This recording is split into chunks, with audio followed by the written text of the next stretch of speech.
ഓം. പരബ്രഹ്മസ്വരൂപനായ ഭഗവാൻ ശ്രീനാരായണ ഗുരുദേവ പാദകമലങ്ങളിൽ ശതകോടി പ്രണാമം. സജ്ജനങ്ങളായ പ്രിയാത്മ സഹോദരരെ, ഗുരുദേവനും കോലത്തുകരയും ഇന്നലെ പറഞ്ഞതിൻ്റെ തുടർച്ചയാണ്. ഇന്നലെ നമ്മൾ പറഞ്ഞത് ഭഗവാൻ ശ്രീനാരായണ ഗുരുദേവൻ കോലത്തുകരയിൽ അവിടെ ഉണ്ടായിരുന്ന ഭദ്രകാളി പ്രതിഷ്ഠ നീക്കം ചെയ്ത് അവിടെ ശിവഭഗവാനെ പ്രതിഷ്ഠ നടത്തുവാനുള്ള തയ്യാറെടുപ്പുകൾ നടത്തുകയായിരുന്നു. അങ്ങനെ നാടെങ്ങും കാത്തിരുന്ന ആ സുദിനം വന്നെത്തി. തൃപ്പാദങ്ങൾ അരുവിപ്പുറത്ത് നടത്തിയ പ്രതിഷ്ഠ എല്ലാവർക്കും വലിയ പ്രതീക്ഷയും വിശ്വാസവുമാകാൻ കാരണമായി. സാധാരണക്കാരനെ സംബന്ധിച്ച് ആ ശിവപ്രതിഷ്ഠ ഒരു വലിയ വരദാനം തന്നെയായിരുന്നു. ലോകത്തിൻ്റെ ഒരു വലിയ മാറ്റത്തിന് അത് തുടക്കം കുറിക്കുകയായിരുന്നു. അതിൻ്റെ മാറ്റൊലി ഉൾക്കൊണ്ടുകൊണ്ടാണ് കോലത്തുകര ക്ഷേത്രാങ്കണത്തിലും അന്ന് നിറയെ ഭക്തർ തടിച്ചുകൂടിയത്. അരുവിപ്പുറത്ത് പ്രതിഷ്ഠ നടത്തിയ സ്വാമി തൃപ്പാദങ്ങൾ തന്നെയാണ് ഇവിടെയും പ്രതിഷ്ഠ നടത്താൻ പോകുന്നതെന്നറിഞ്ഞ് ഭക്തർ ഉത്സാഹഭരിതരായി. ജന്തുബലി നിർത്തലാക്കിയതും ദേവി പ്രതിഷ്ഠ മാറ്റുന്നതും അറിഞ്ഞ് ഭയാശങ്കകളോടെ ചിലരെങ്കിലും ആ കൂട്ടത്തിൽ ഉണ്ടായിരുന്നു. സ്വാമി തൃപ്പാദങ്ങൾ കോലത്തുകരയിലേക്ക് ആഗതനായി.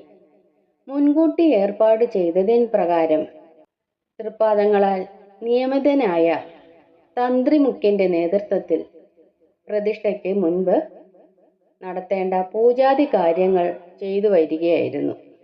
അവിടെ എല്ലാവരും ഭയഭക്തി ബഹുമാനത്തോടു കൂടി തൃപ്പാദങ്ങളെ തൊഴുതു വന്ദിച്ചു.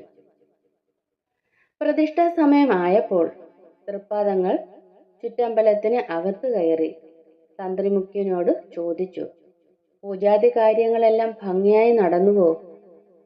ഉവ്വ് സ്വാമി. അപ്പോൾ തൃപ്പാദങ്ങൾ, ദേവിയുടെ ശക്തിയെ ആവാഹിച്ചു മാറ്റിയോ? തന്ത്രി, ഉവ്വ് സ്വാമി. സ്വാമി തൃപ്പാദങ്ങൾ, എങ്കിൽ ശ്രീകോവിലിനുള്ളിൽ നിന്ന് ദേവി വിഗ്രഹത്തെ ഇളക്കി മാറ്റാമോ? അങ്ങനെ സ്വാമി തൃപ്പാദങ്ങളുടെ നിർദ്ദേശപ്രകാരം തന്ത്രിമുഖ്യനും സഹായികളും ശ്രീകോവിലിനകത്തു കയറി.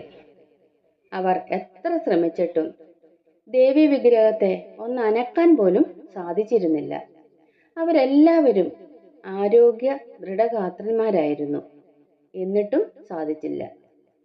ഇനി എന്ത് എന്നൊരു ചോദ്യം അവിടെ കൂടി നിന്നവരുടെ മനസ്സിലേക്ക് ഓടിയെത്തി. തൃപ്പാദങ്ങൾ പുഞ്ചിരി തൂകിക്കൊണ്ട് ശ്രീകോവിലിനകത്ത് നിന്നവരോടായി പറഞ്ഞു, പുറത്തേക്ക് വരിക. തന്ത്രിമുഖ്യനും സഹായികളും പുറത്തേക്ക് വന്നു. തൃപ്പാദങ്ങൾ ശ്രീകോവിലിനകത്തേക്ക് നടന്നെടുത്തു.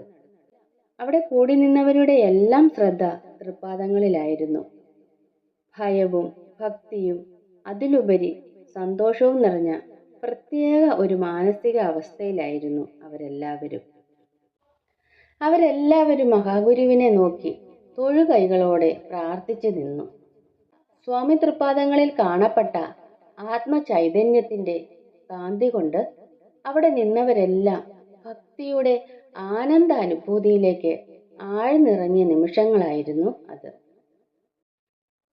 സ്വാമി തൃപ്പാദങ്ങൾ ശ്രീകോവിലിനകത്തേക്ക് കയറി ഒരു പുഷ്പം എടുത്ത് അല്പനേരം ധ്യാനിച്ചതിന് ശേഷം ദേവി വിഗ്രഹത്തിലിട്ടു. വിഗ്രഹം നിഷ്പ്രയാസം ഇളക്കിയെടുത്ത് ചുറ്റമ്പലത്തിന്റെ വടക്കു പടിഞ്ഞാറ് മൂലയിൽ വെച്ചു. ഇനിയും ആരും തന്നെ അതിനു മുമ്പിൽ തൊഴുകയോ പ്രാർത്ഥിക്കുകയോ ചെയ്യരുത്. ഇപ്പോഴും കോലത്തുകര ക്ഷേത്രത്തിന്റെ വടക്കു പടിഞ്ഞാറേ മൂലയിൽ ആ വിഗ്രഹം അങ്ങനെ തന്നെയുണ്ട്. ഗുരുവരുൾ അക്ഷരം പ്രതി പാലിച്ചുകൊണ്ട് അവിടെ ക്ഷേത്രദർശനം നടത്തുന്ന ആരും തന്നെ അതിൽ തൊഴുകയോ പ്രാർത്ഥിക്കുകയോ ചെയ്യാറില്ല. ഇതിന്റെ ഭാഗമായി ക്ഷേത്രത്തിന്റെ ചുറ്റമ്പലത്തിന് അകത്തേക്ക് ഭക്തരെ പ്രവേശിപ്പിക്കുന്നും ഇല്ല.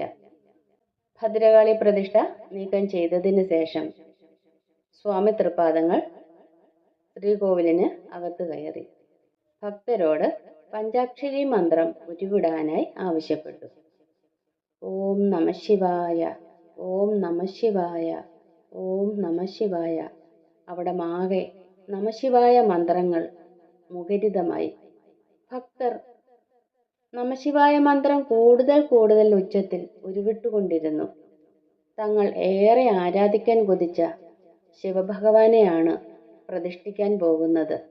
എല്ലാവരുടെയും മുഖത്ത് ഭക്തിയും സന്തോഷവും നിറഞ്ഞ ആനന്ദാശ്രുക്കൾ പ്രകടമായിരുന്നു. അങ്ങനെ പഞ്ചാക്ഷരി മന്ത്രധ്വനികൾക്കിടയിൽ സ്വാമി തൃപ്പാദങ്ങൾ കയ്യിലിരുന്ന ശിവലിംഗത്തിനു മുകളിൽ കൈവച്ചുകൊണ്ട് ധ്യാനനിരതനായി നിന്നു. തൃപ്പാദങ്ങൾ ശിവലിംഗം പീഠത്തിൽ സാവകാശം ഇറക്കി വച്ചു. തത്സമയം അന്തരീക്ഷത്തിൽ എന്തൊക്കെയോ മാറ്റങ്ങൾ അനുഭവപ്പെട്ടതായി ഭക്തന്മാർക്ക് തോന്നി. തൃപ്പാദങ്ങൾ പ്രതിഷ്ഠാകർമ്മത്തിലേക്ക് കടന്നുവെന്ന് മനസ്സിലാക്കിയ ഭക്തർ പഞ്ചാക്ഷരി മന്ത്രം ഉച്ചത്തിൽ ഉരുവിട്ടുകൊണ്ടിരുന്നു. ഈ സമയം ശിവലിംഗത്തെ ആശ്ലേഷിച്ചുകൊണ്ട് ആത്മചൈതന്യത്തെ ഉണർത്തി സ്വാമി തൃപ്പാദങ്ങളുടെ കണ്ണുകളിൽ കൂടി ധാരധാരയായി ആത്മാംശം ശിവലിംഗത്തിൽ പ്രവേശിക്കുകയായിരുന്നു. ആ അഭിഷേക കണ്ണുനീരിന്റെ ഊർജത്തിൽ ശിവലിംഗവും പീഠവും തമ്മിൽ ഉരുകിച്ചേർന്നു. അരുവിപ്പുറം പ്രതിഷ്ഠയ്ക്ക് ശേഷം അഷ്ടബന്ധമില്ലാത്ത ചരിത്രപ്രസിദ്ധമായ ശിവപ്രതിഷ്ഠയാണ് കോലത്തുകരയിലേത്. സൂര്യപ്രകാശം വിഗ്രഹത്തിൽ പതിക്കത്തക്ക രീതിയിലാണ് ക്ഷേത്രത്തിന്റെ രൂപകൽപ്പന. ശ്രീകോവിലിൽ നിന്നും പ്രതിഷ്ഠ കഴിഞ്ഞ് തൃപ്പാദങ്ങൾ പുറത്തേക്ക് നടന്നു വന്നു. നട തുറന്നതറിഞ്ഞ ഭക്തർ ഉച്ചത്തിൽ പഞ്ചാക്ഷരി മന്ത്രം ഉരുവിട്ടുകൊണ്ട് സാഷ്ടാംഗം പ്രണമിച്ച് കൂടുതൽ പ്രതിഷ്ഠാ ദർശനത്തിനായി മുന്നോട്ട് വന്നു. തങ്ങളുടെ ഇഷ്ടദേവനെ ഒരു നോക്ക് കാണാൻ ഭക്തർ തിക്കും തിരക്കും കൂട്ടി. സ്വാമി തൃപ്പാദങ്ങളാൽ പ്രതിഷ്ഠാപിതമായ കോലത്തുകര മഹാദേവനെ കണ്ടു വണങ്ങി സായൂജ്യമണയുന്നതിന്റെ നിർവൃതിയിലായിരുന്നു അവരെല്ലാവരും. ഇതെല്ലാം കണ്ട് തൃപ്പാദങ്ങൾ മന്ദസ്മിതനായി ഭക്തരെ ഉറ്റുനോക്കുകയായിരുന്നു.